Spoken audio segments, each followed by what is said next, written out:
Hey everybody, Sylvester this here again to talk to you about what I bought and what I watched today. And today is an interesting day. We get to talk about a CD, VHS, Laserdisc, DVD, and Blu-ray. So let's get down to it and take a look at what I bought and what I watched.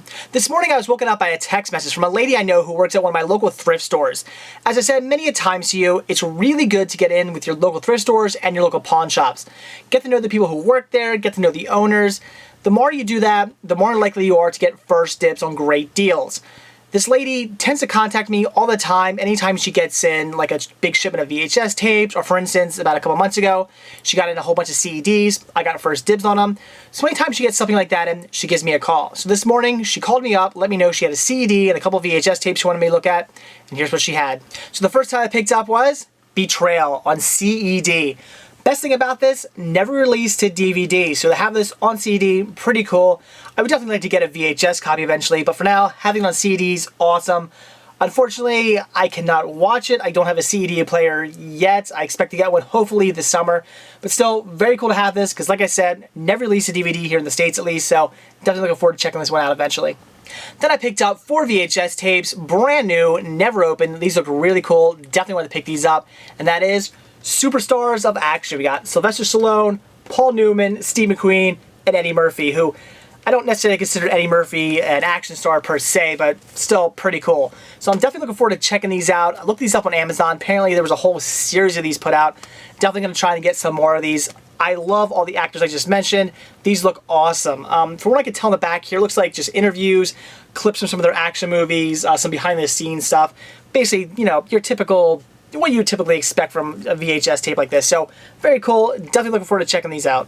So those 4 VHS tapes, that CD only cost me a total of $2. A fantastic deal. However, that's not everything I got today. When I got home, in my mailbox was another title waiting for me. And that title was the 2012 Disney Vacation Secrets Revealed DVD. I get one of these every year. Love watching these.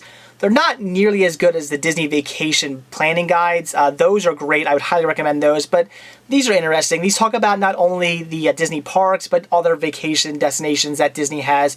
But what I like about them is they tell you kind of like, as it says, Disney Vacation Secrets Revealed. So it tells you all the things you want to do on vacation to kind of like help you out, all the secrets of, you know, how to get the best experience out of your vacation.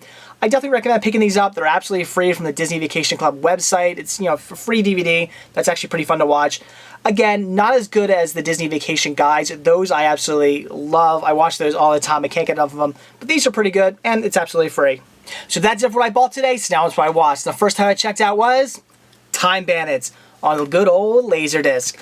Gotta say, I enjoyed the movie. But that being said, and I'm going to put this down. That being said, I don't really have too much to say about this movie. And that's only because the best way to describe this movie is to put it in the category of things like Dark Crystal or Never-Ending Story, Return to Oz, maybe even Princess Bride. You know, that sort of 80s children's fantasy movies.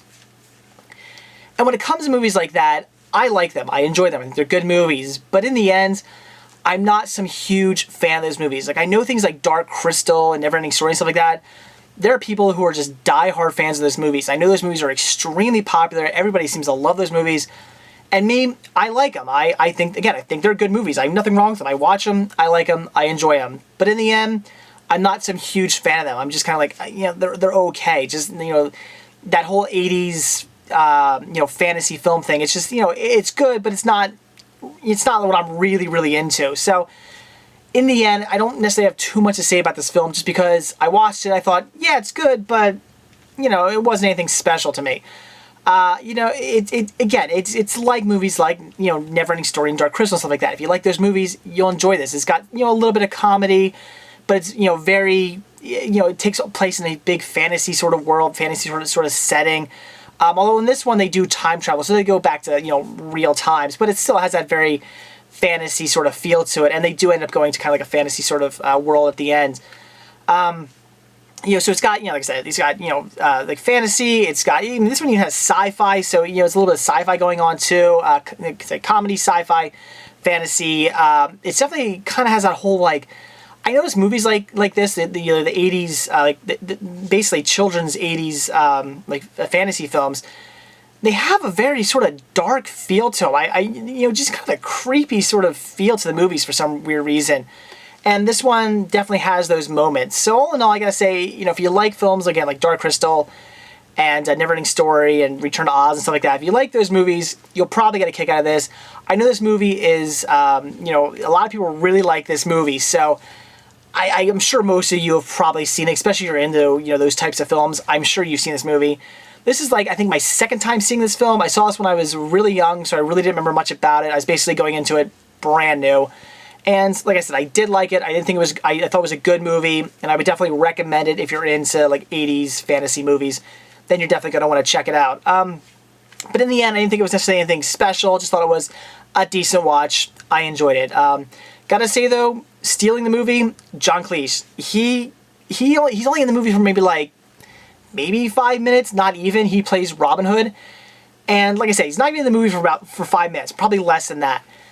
And his character had me cracking up laughing. His comedic deliverance is brilliant. I love him. Anything he's ever in, I just find him completely brilliant, and he's one of the funniest people I've ever seen in just the whole film industry. I absolutely love him in movies.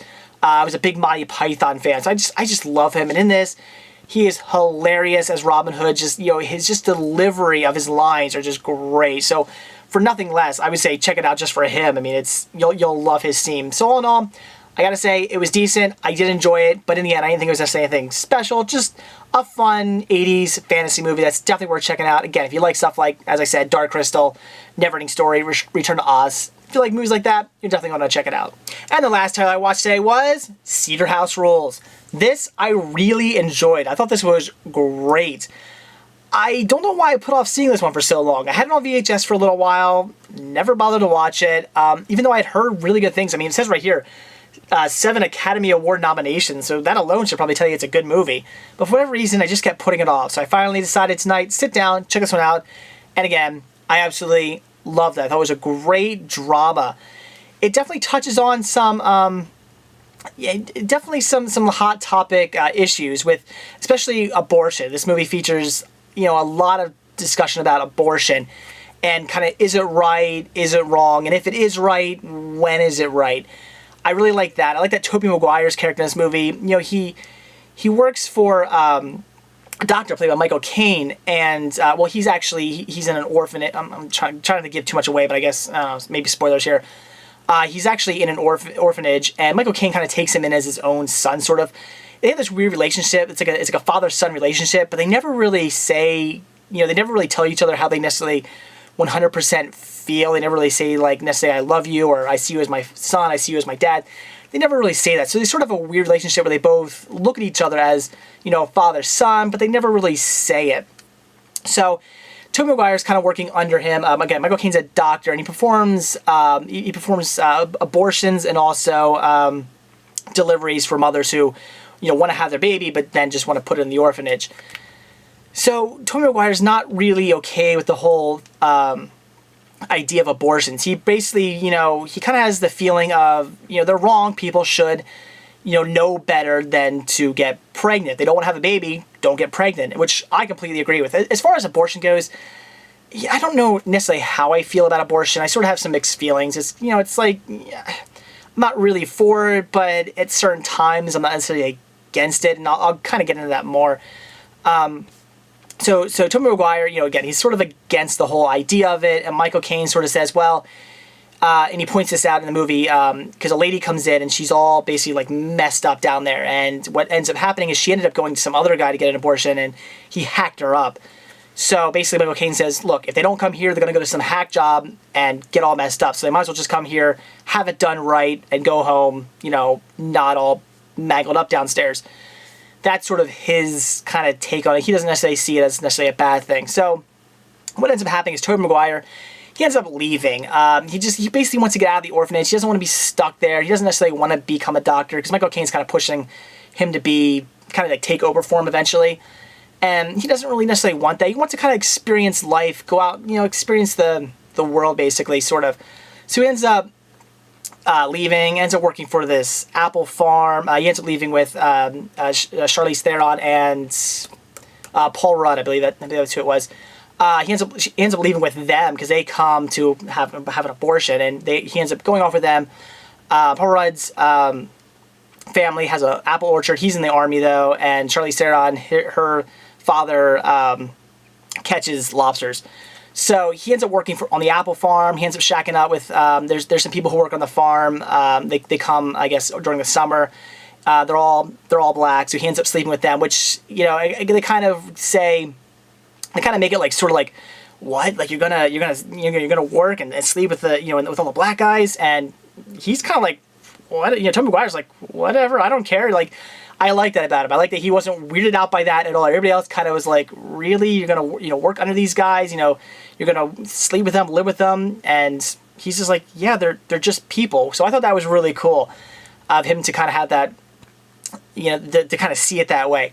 But what ends up happening is Paul Rudd's character, he ends up going back to war, and him and Charlize Theron end up kind of falling in love. So, that's another little bit of an issue there where, she doesn't want to be alone. They fall in love. They start hooking up. They definitely fall in love. But then at the end, Paul Rudd's character ends up coming back. He's paralyzed, but she still basically drops Toby like he's a hot rock and says, I'm going back to Paul. So you got that going on. There's also the issue of, and I can't remember his name, and I know you're all going to think I'm crazy, the main guy who's picking the apples in this movie, I really can't remember his name. His daughter, played by Erykah Badu, he ends up impregnating her daughter, or his own daughter, so he has sex with his own daughter, which is really kind of creepy. So there's another, bit, incest is another bit of a topic they kind of, they don't really talk about it enough, but they kind of skim over that a little bit.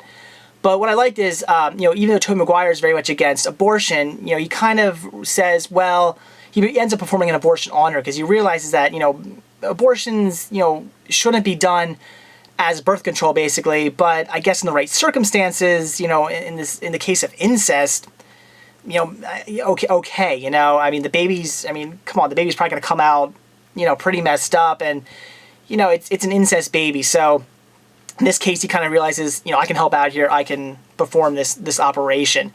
So that's kind of like what I was saying, about my personal feelings about abortion. I don't think it should be used as birth control. I think that's just ridiculous. If you should, if you end up having a baby by accident, well, man up to it. That sucks, but you did. You weren't careful. You had a baby, and you just shouldn't say, "Oops, we messed up." Well, let's go hack this thing out of me.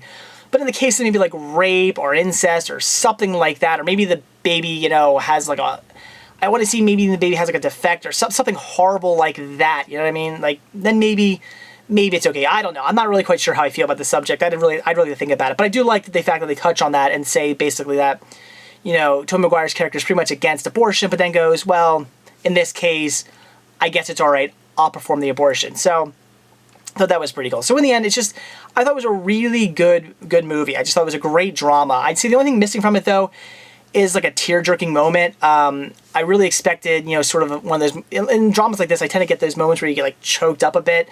I get those moments all the time. I'll admit, I tear up during movies a lot. And in this one, there wasn't any scene like that. Nothing in this that made me, get choked up or anything like that. They kind of maybe tried to do that between Tobey Maguire and Michael Caine's character a little bit, but it never really panned out that way. And spoiler alert, in the end, Michael Caine does end up dying, and Tobey Maguire does end up going back, because after Charlize Theron drops him like a hot rock again, he ends up going back to the orphanage and basically taking over for Michael Caine's, basically taking over his role since Michael Caine had passed away. One thing that bothered me, though, they don't ever say if he starts performing abortions or not. They never really say that. They just say basically he takes over for him at the orphanage. But I would assume he's doing deliveries, obviously. But they never say if he, says, okay, no more abortions. Because, well, A, they're illegal. They touch on that a bunch of this. They mention in this movie a lot that, they're completely illegal. You shouldn't be doing them. But since he was against them, they never say, if he was okay starting to perform them or not. I really wish they would have maybe said something about that. Because it makes me wonder. It makes me go, okay, did all of a sudden he perform an abortion on Erykah Badu and then go, hey, I'm into these now, or what? I don't know what he did, or maybe he's just gonna only perform them on people who he feels, should have them, like, get incest, rape, and stuff like that, or is he going to start doing them on everybody? You don't know. I wish they would have told you what was going on there at the end. But all in all, like I said, it's a great movie. I would definitely recommend it. If you're into dramas, it's one to check out. If you're into Charlize Theron, it's also one to check out. If you guys seen this movie, you know what I'm talking about. Yeah, it's definitely worth paying for this movie just to skip to around the middle of the movie. You'll see why. Great scene. But I would definitely recommend picking it up. It's only, I believe it's $5.99 right now at Best Buy, so $6 for this on Blu-ray. I would definitely say that's definitely worth it. So I'd recommend picking it up. I'd recommend checking it out. Great movie. So that's it for what I bought when I watched today. Definitely got a great deal from my local thrift store. Again, guys, it's really good to get in with your local thrift stores and pawn shops. You never know what kind of great deals you're going to get. I'm really looking forward to watching those Superstars of Action VHS tapes. Unfortunately, they're sealed, which is good and bad. I kind of think those are pretty cool, and I'm like debating if I want to open them up or not, or keep them sealed. But I do sort of want to watch them, so I'll probably end up opening them up. Watching Betrayal on CD. I can't watch it yet, don't have a CD player, but I do look forward to checking that out. It gets really good reviews online. And my Disney Vacation Secrets Revealed DVD, I'll be checking that one out pretty soon. Again, Cider House Rules, loved it. Thought it was a great drama. I would definitely recommend it.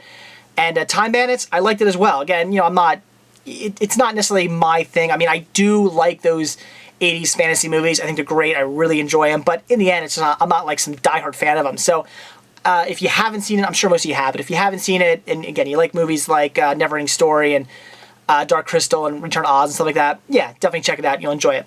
So that's it. Thanks for watching. Stay tuned to see what I bought and what I watch tomorrow. See ya.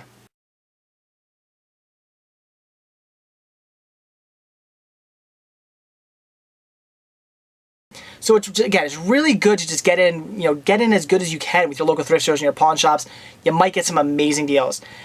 So that's not it for, oh, fuck.